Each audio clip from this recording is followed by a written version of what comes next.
Welcome to day 10 of our podcast series on Intensify. And today I want to talk about powering intensity with decisions. You may have heard that the journey of 1,000 miles starts with a step, but that is not correct. The journey of 1,000 miles starts with a decision. Recall the last episode, we looked at Matthew chapter 5, verse 28, where Jesus Christ says, if you should look at a woman with lust, you are already committing adultery with her in your heart. So it starts with the heart. Decisions determine your destination.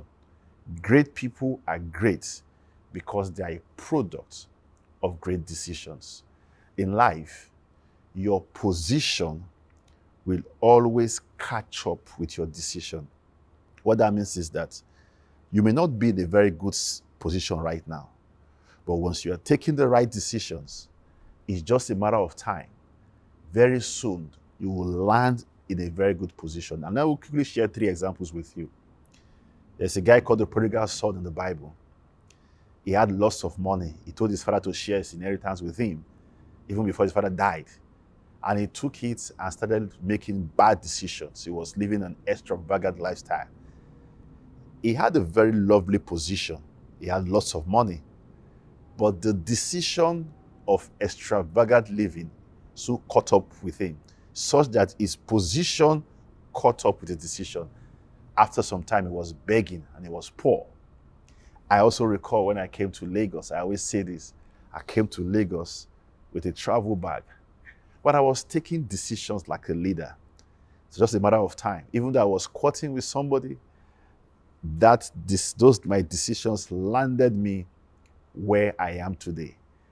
I'm a businessman, and there's something we always say in the business world, that we should fear those who are taking the best decisions on innovation today, because they are the disruptors for tomorrow.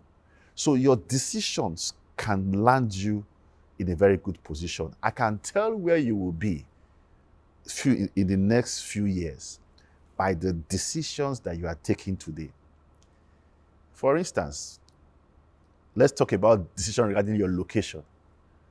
No matter the dream and ambition that a fish has, once it takes the decision to leave water, you and I know that death is imminent. It's the same way. If you are skillful, when people start taking decisions, you can tell that these ones will not end well. So your decisions concerning your marriage, your career, your business, whatever you're doing, they matter, but not just those big decisions. The very little decisions that you take on a daily basis matter. For instance, when to go out, where to go, how to drive, how to eat. All these decisions matter a lot. Now, research has shown that we have the capacity to make about 15,000 decisions in 1 second. In other words, most of our decisions are unconscious. For instance, as I'm moving my hands, it's a decision. As I'm looking at you or the camera, it's a decision. So we have the capacity to do 15,000 in 1 second. And the challenge I have seen is that many people focus only on the so-called big decisions like marriage, work, career, but they handle others, what they call small decisions, light-handedly. And whether it is a big decision or a small decision, they have a way of affecting how we end up. They have a way of affecting how we achieve our goals, our plans, and how we are able to intensify. I give an example. There was a lady in our church who gave a testimony. She was in her mid-30s and trusting God for a husband. And of course, the way, if you're expecting, you want to dress well, go to some places. But the day she met her husband, she was just by her house and she just strode out of her house to quickly get something. And that was where she met her husband. Strolling out of your house was a small decision, but it led to something big. When I met my wife, I was just attending a program. But attending a program is not a big decision, but it led to something very big. I recall my friend Frank Edward once shared a very powerful testimony of how He was in a program and he was, having a nice time ministering. And his host was saying, "You are going to miss your flight." Well, to cut the long story short, he had to miss his flight because he was enjoying the ministration, only for him to go catch the next flight. And he was told that that flight that he missed had just crashed. So the decision to miss that flight saved his life. And guess what? There is no intensify in heaven. You may have called that decision to miss the flight as a small decision, but it ended up affecting whether I will be here or not. So rule number one in making decisions: avoid big bangs. Every decision counts. Everything adds up. In the book of Exodus 9, verse 10 to 11, the Bible says that when you go to the grave, there will be no work or planning or knowledge or wisdom in the grave. And it says that I have observed something on the sun, that it appears that the fastest runner doesn't always win the race. The strongest warrior doesn't always win the battle. Sometimes those who are skillful, they are not wealthy. And even the educated sometimes don't live a successful life. He said it is about being at the right place at the right time. So being at the right time is very important. And how do you ensure that you make the right decisions that powers your intensity, whether they are big decisions or they are small decisions? The way to do that is to guard your decision-making machine, which is your soul. You need to guard your decision-making machine, which is your soul. And to do that, you need to pay attention to your attention, your motivation, and your imagination. Now, I've already talked about paying attention to your motivation in day 6, when I talked about sanitizing your intentions. But let me just quickly talk about paying attention to your attention and your imagination. You know, the mind works like a computer. And how does a computer work? I read computer science. It's input, processing, and output. So you input something, like you type something on a calculator, then you say, you had it, that's the processing, and the output is what you see on the screen. Now, for you to ensure you make the right decisions, you must control the inputs, control the processing, make sure that they are right. Then you can always predict the outcome, which is the decision. So if you want to make the right decision, you need to pay attention to your attention and your motivation. Now, research has shown that our minds have the capacity to store over 100 trillion facts.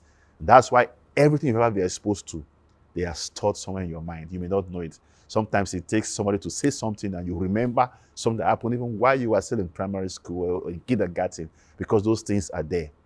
In also, when we think or when we imagine in pictures.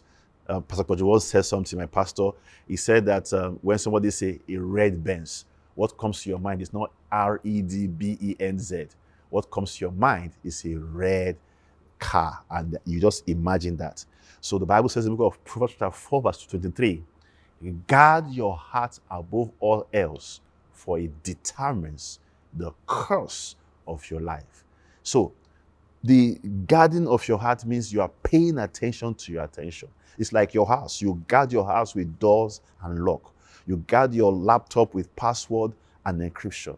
You need to guard the gates of your heart, which is the gate of your eyes, the gate of your ears, and the gate of your feelings. You have the responsibility to guard these gates. What do you watch? What do you listen to? What do you read? All these things, are they taking you to somewhere great? You need to also ensure that when you spend time and you are thinking on your own, the images in your mind are powerful. They are powerful images, they are good image that can take you to the promised land, take you to where you want to go to. You may say, oh, but I'm struggling with thinking the right thoughts and creating powerful images. Well, I would say, start by making a decision that you want to change and start taking little steps. One step or the other. One step or the other, and you make significant progress. This is one of the reasons why I always encourage people to study the scriptures daily, because that's the best way to allow God to be involved in your attention, your motivation, and your imagination. Finally, I will say, ensure you always write down the goals that you have. Whether they are big goals, your important goals, write them down. The product of the major decisions that you make must be written down. Otherwise, you are still fantasizing. So I want to give you an assignment today. What are the decisions that you have taken in your life that want to propel you forward? Without any delay, write them down. It starts from there. Write them down. He said that the faintest ink is sharper than the sharpest memory. Write them down so that they will guide you, and there will be something that will drive what you will do, what you will pursue. And as we talk about the rest part of this series, you will see that those that you have written down, you will definitely achieve them because of you are powering your life with the right decisions and you are intensifying in the right direction. Don't forget to share this with your family and friends, and also to let me have your comments and questions so that we can address them in subsequent editions. See you next time.